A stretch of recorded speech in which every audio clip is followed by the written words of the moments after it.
Hey everybody, welcome to video 1 of the Security Plus exam objectives. I'm going to be going through each topic one by one. We're going to do module 1.1 today, which is social engineering techniques. And I have a slideshow over here which breaks down each topic so that when you're in the exam, you know, like, this is every possible thing that could come up under the social engineering domain. So when you're doing your flashcards or something like that, I would just take maybe a one-line description of phishing and then like a little example. That way, when you're in the exam, yeah, you'll know, like, as soon as that comes up in a question, you'll just think back to your flashcard and you'll bam, like, immediately you'll know what it is. So we're going to get right into it here with phishing. So it's a type of cyber attack in which attackers use deceptive techniques to trick individuals into revealing sensitive information, such as usernames, passwords, or credit card numbers. Typically, phishing attacks involve disguising communication as trustworthy entities, such as reputable websites, banks, or government agencies, to manipulate the victims into providing confidential information. So I'll just do the example. So imagine you receive an email that appears to be from your bank, informing you of a security breach and requesting you to urgently verify your account details by clicking on a link provided in the email. The email may contain official-looking logos and language that mimics your bank's communication style. However, the link in the email actually leads to a fake website designed to steal your login credentials. So for your flashcard, to make it as simple as possible to remember, phishing is it's a type of cyber attack that comes in usually through an email, and the end goal of the attacker is to somehow trick you into clicking on a link or revealing other, putting in your credit card number or your login credentials for a website. And that's the end goal, is like they want you to perform some kind of action like clicking on a link. Then you have smishing, which is just SMS phishing. It's the exact same thing, except it just comes in through a text message. So it says, in a smishing attack, perpetrators use text messages to trick individuals into divulging sensitive information or clicking on malicious links. For example, you receive a text message on your mobile phone, seemingly from a well-known institution or service provider. The message claims there's a problem with your account or that you have won a prize, and it urges you to take immediate action by clicking on a link. So it's the same thing. It's urging you to take immediate action by clicking on a link. So it's the same as phishing, except it's SMS based. Then we have phishing, which is short for voice phishing. It's the same thing again, except it occurs through a phone call. So it's voice over IP phishing. It's a type of social engineering attack conducted over the phone. In a phishing attack, scammers use phone calls to manipulate individuals into providing sensitive information such as credit card numbers, social security numbers, or login credentials. So yeah, for example, I won't do the example because it's the same as other types of phishing, but just for your flashcard, I would just put in the differentiation that it's just based over the phone. Spam is referring to unwanted and unsolicited messages, often sent over electronic communication channels such as email, instant message, social media, or online forums. The primary purpose of spam is usually to promote products, services, or fraudulent schemes. So that's probably the most important line right there. That's how it differentiates itself from phishing attempts, because spam is not necessarily just trying to get you to click on a link. It's usually just some kind of ad that's just coming in repeatedly promoting a service. So that's the main difference from phishing. Phishing is an attack where they're trying to get you to click on a link or steal some kind of personal information about you. And then spam is just usually promoting some kind of product. And it's just going to clutter your inbox and waste your time and stuff like that. Then we have spam, which is spam over instant message. It's the same as spam, except it's just talking about the instant messaging variation. So it could be talking about, text messages, Facebook Messenger, Twitter Messenger, stuff like that. And to differentiate that, just to make sure for the exam you don't get that confused with smishing, which is SMS phishing. It's the same thing. Spam is the same. There's no there's not usually any call for action, such as clicking on a link or you provide some kind of credit card numbers or something like that. It's usually just unwanted ads that's going to clutter your inbox. So spam and spam, just make sure you have your flashcards out, and just to make sure you know the difference for the exam. Spear phishing is a targeted form of phishing attack in which cybercriminals customize their approach to a specific individual, organization, or group. Unlike regular phishing attacks that are more generic and sent to a large number of victims, spear phishing involves careful research on the target to craft personalized and convincing messages. The aim is often to trick the recipient into divulging sensitive information or performing actions that could compromise security. So the main difference between regular phishing and spear phishing is that the attacker has done their homework on you. They might know your job title, they might know your boss's name, some of your co-workers' names, and they're going to use this background information to craft a targeted phishing email to you. So that's the difference between regular phishing and spear phishing. Think of spear as in, you have your target and you're going after your target. Oh, did I skip one? Dumpster diving is the practice of rummaging through trash or discarded materials, typically in dumpsters, with the intent of finding useful items, information, or materials. So dumpster diving usually will take place outside of a company's, like a data center or a bank, some kind of company that the attacker has in their crosshairs. They're going through the trash to try and figure out some information about who might pay the invoices. They're also looking for credit card numbers, details, or any other personal information like that. Usually so that they can use that for their spear phishing attempts, or if they somehow get their hands on login credentials, obviously they're gonna try and they're gonna basically get access to the system that way. Shoulder surfing is a form of visual hacking where an individual, often called a shoulder surfer, observes the information entered by another person, typically on electronic devices such as smartphones, tablets, laptops, or ATMs. The term comes from the idea that the perpetrator is looking over the shoulder of the target to view sensitive or confidential information. Let me just zoom this in a little bit.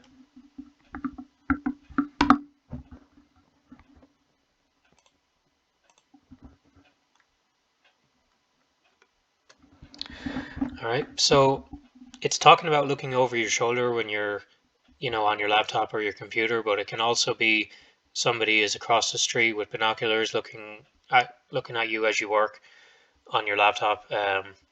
It could be you're at an ATM putting in your PIN number and someone's right behind you looking at it.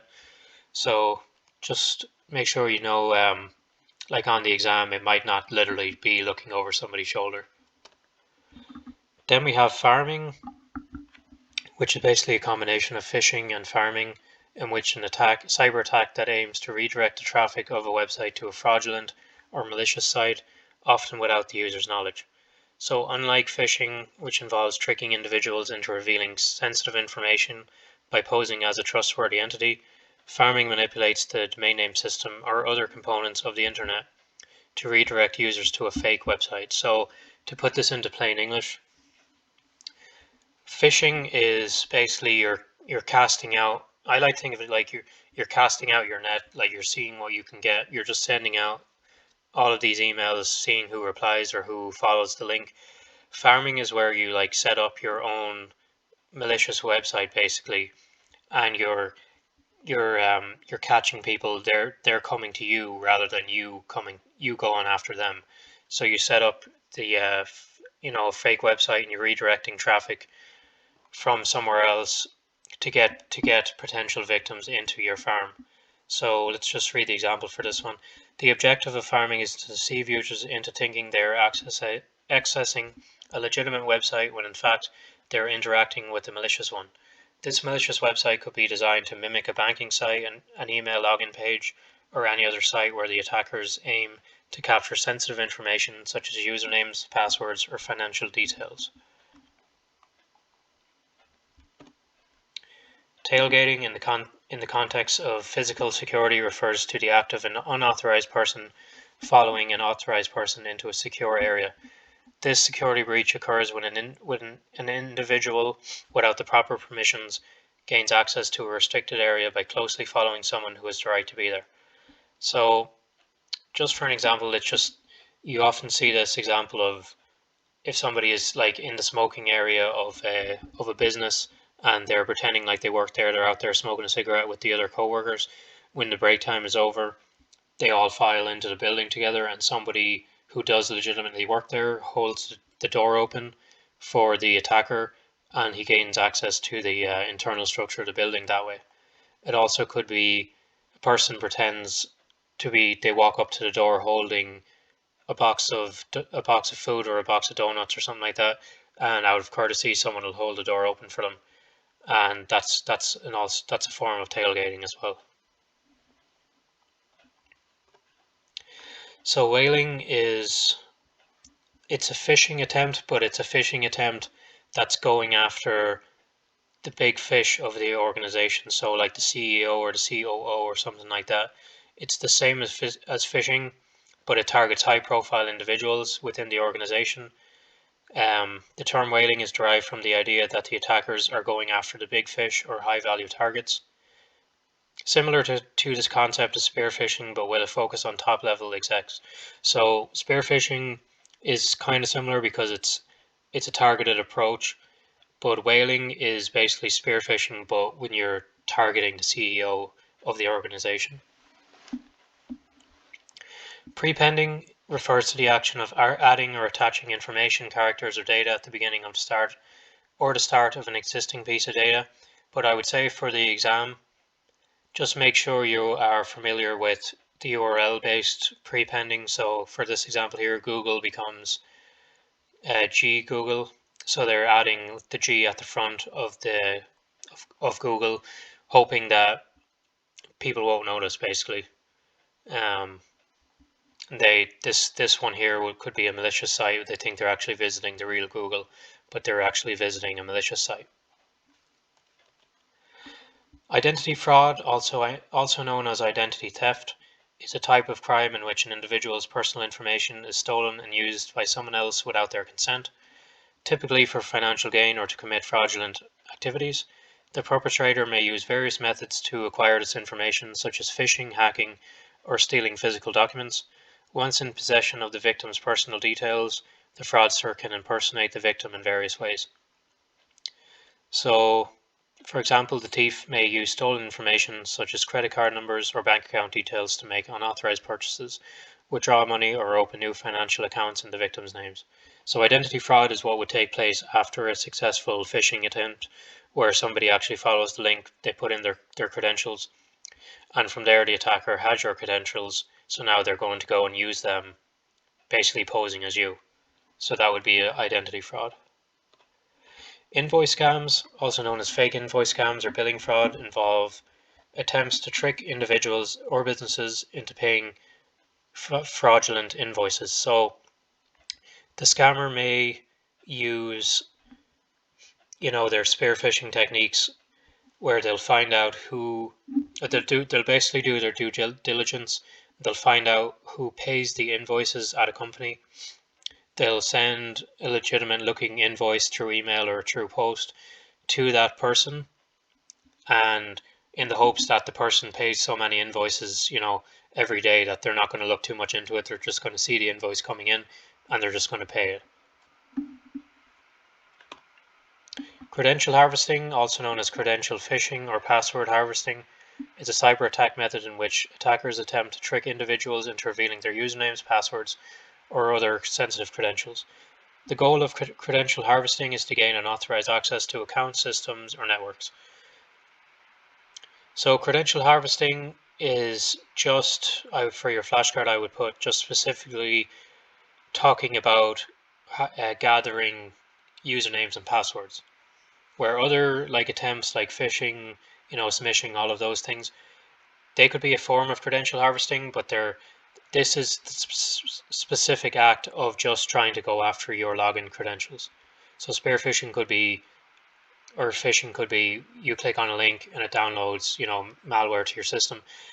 The credential harvesting is just talking about the aspect of they're trying to capture your password and your and your login information, so that they can go and commit identity fraud on you later.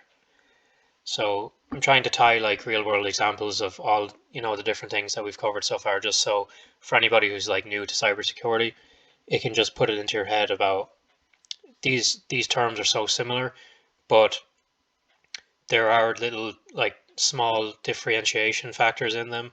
And for this one, it's just about getting your login credentials. Reconnaissance, often referred to as recon, is a preliminary stage of a cyber attack where attackers gather information about a target system, network, or organization. The goal is to collect valuable data that can be used to plan and execute a more targeted and effective cyber attack. So let's read the example real quick. So involves collecting information without directly interacting with the target. This could include researching publicly available data such as social media profiles, public records, or information published on company websites. So yeah, it's just the act of gathering whatever information you can about your target, and then from there you can go ahead and do your spear phishing because you have gathered whatever information you need, or you can go after and do your whaling. If the recon would be maybe, for example, you go to the LinkedIn page of the website, you find out who the financial officer is at the company, and then you send them an email with an invoice. Then that would be your invoice scam. So it's just reconnaissance. It's basically the first stage of the attack, and it's without reaching out and making contact. It comes before the contact phase, and it's just gathering whatever information you can. So a hoax is a deliberately fabricated or misleading statement or piece of information intended to deceive or trick.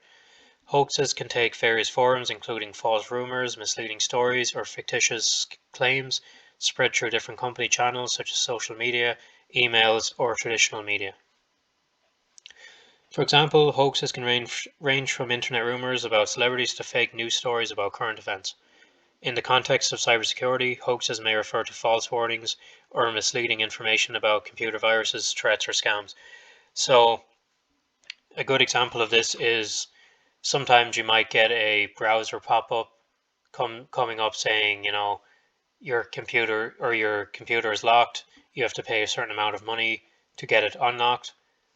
But that's just a hoax. Your computer is obviously not locked. That's just a fabricated statement intended to deceive you in order to get you to pay a sum of money. Impersonation refers to the act of pretending to be someone else with the intent to deceive, often for fraudulent, malicious, or deceptive purposes. In various contexts, impersonation can take different forms, including online impersonation, identity theft, or even physical impersonation. So, for example, a scammer calls a bank employee pretending to be a customer with the intent to gain access to an account. So impersonation is a wide variety. It's a wide topic. Basically, just remember for the exam, it's anytime a scammer is pretending to be someone else with the intent to deceive. So calling up pretending to be, I'm a maintenance guy. I'm here to fix, the plumbing or the wiring or something like that. I have an appointment to be there Friday morning, and I need the passcode for the door so that I can get in. That would be an impersonation attempt to get access to the building. Watering hole. It's a cyber attack strategy in which the attacker targets a specific group of individuals by compromising websites that targeted group is known to visit regularly. So, a watering hole attack, to break it down into plain English, it would be like, instead of you going after your targets, you're having them come to you. So like in the animal kingdom, it would be like the watering hole where all of the prey come to drink, and then the lions or the predators, whoever, they can just sit at the watering hole and they can attack whatever comes. So let's say, for example, you are going after a bank. You know that there's a coffee shop or a sandwich shop across the street that the employees of the bank use on a daily basis, or they send their orders to that coffee shop on the website. And your goal is that you're trying to attack or you're trying to compromise that company. So what you would do is you would infect the coffee shop or the sandwich shop's website with to gain access to it, so that I know this, I'm kind of doing a horrible job explaining this, but you're infecting the sandwich shop's website so that the bank employees, once they visit it, you can infect them with some type of malware. I hope that made sense. Typo squatting, often known as URL hijacking, is a cyber attack strategy where attackers register domain names that closely resemble legitimate and commonly visited websites. So it's very similar to prepending, except instead of just like adding a G at the front of Google or something like that, it might be GOG1E. So the one it's instead of an L, it's a 1. And it's the same type of thing as prepending, except it's not referring to the front of the website name. So it's once you get it into, like, once you put it on a flashcard and you look at it a couple of times, you'll be able to tell the difference between them pretty fast. But just make sure that you actually do go through your flashcards, so that when you're in the exam, they hit you with something like this and you're trying to figure out, okay, is this typo squatting? Is this, prepending? Is this? Just write some examples so that when you're in the exam, right away, you don't even have to think about it. Then we have pretexting. It's a deceptive tactic used in social engineering attacks where an attacker creates a fabricated scenario or a pretext to manipulate an individual into divulging confidential information such as personal details, etc. The attacker uses a pretext or a false narrative to gain the target's trust and convince them to provide information. Very similar to hoax, very similar to impersonation, but just my advice to to be able to differentiate those is pretexting, something like impersonation is specifically involved with pretending to be someone else. With pretexting, it could be anything as far as some kind of lie that you're telling. It's like a hoax, but a hoax is more talking about, like what I said about the browser hoax, where the browser pop-ups, or a false story online or something like that. Pretexting is when the attacker makes contact and their scheme is based on a pretext or a lie. So, for example, imagine an attacker posing as a technical support rep contacts an employee within a company claiming to be from the IT department. The attacker explains that there is a system upgrade or security check scheduled and that they need the employee's username and password to ensure a smooth transition. To add credibility, the attacker may use information gathered through research, such as the employee's name, job role, or recent company activities. So the pretext there would be that there's a system upgrade and a security check scheduled. That's the lie they're perpetrating, so that they can get the employee's username and password. Influence campaigns, also known as information operations, also known as information operations, or propaganda efforts, are organized and coordinated efforts to shape public opinion, manipulate perceptions, or influence the behavior of a target audience. These campaigns often involve strategic dissemination of information through various channels such as media, social networks, and online platforms, with the goal of achieving specific political, social, or ideological objectives. So an influence campaigns is usually perpetrated by a nation-state actor, or for the specific goal of influencing people towards maybe an election or a military campaign. And it often might involve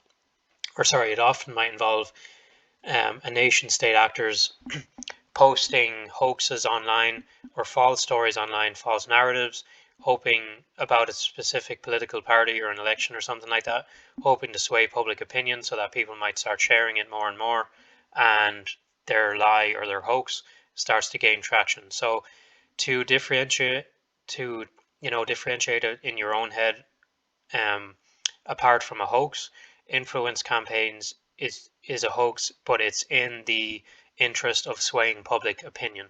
That's an influence campaign. So just write that on your flashcard. Often carried out by a nation state in the attempts to sway public opinion. Then for our last slide here, these are the principles of social engineering. So all of these different principles, there are different tactics that a scammer or an attacker may use to get the victim to take action. They use different strategies such as authority, which is the scammer will call up pretending to be from a position of authority, like your CEO, your boss, something like that, where they're hoping you'll just be like, okay, it's my boss is telling me to send him my login details. I'll just act without thinking about it because it's my boss. That's one strategy. Intimidation is another strategy where they will threaten some type of consequence. Like, for example, I'm calling from the police department. We're investigating you for a crime. We need you to, um, pay some kind of fine or something like that, or an IRS scam. I'm sure we've all heard of those. But the principle is that they're hoping to intimidate you, to scare you into acting. Consensus: a scammer may use a line like, "Your receptionist Anne did this for me last week," but they're hoping that if the victim hears that, okay, someone who works with me, Anne, I know her, she did this before, so it's fine for me to do it as well. They might have just gone online and found out your colleague's name, and now they're calling you with that information, being like, "Oh, she did this for me last week," or he did it for me yesterday. He said it was okay. That's consensus.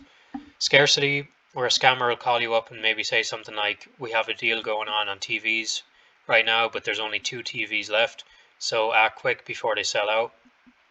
So they're trying to like make you act on, "Oh, what a great deal on this TV, but there's only 2 of them left. Let me grab my credit card." That's the purpose of scarcity. So familiarity, scammer finds out some information about you, like his friend's name, using social engineering, and then acts like they're familiar to you by using the name. So they might say, "Oh yeah, I went to school with Rob. You know him. Yeah, Rob, whatever." So they're trying to build up as if they know you through someone else, or they may even have gone to your Facebook page and said, "Oh yeah, you used to work at 123.ie, whatever, and I used to work there too. Do you know such and such?" And they'll bring up someone else's name that they know you know. So they're building familiarity with you in that way, so that if they ask you to do something for them, like click a link, you're more likely to do that because they're building up that social trust with you. So trust is very similar, but it's more referring to, and I would maybe should have wrote this and put it on your flashcard. Trust is more referring to they're calling you up and they're trying to butter you up, like being buddy buddy with you, like, "Hey, oh, how about that Red Sox game last night, whatever." They're trying to like basically befriend you into having you, carry out an action for them. And then for the last one, we have urgency. The scammer will use a line like, "Deal ends at midnight tonight, so you better act now." Entice victim to act without thinking about it. Similar to scarcity, but the difference there between those two is that scarcity is when they use the line like, "Oh, there's only so many left, there's only 1 left, there's only 2 left."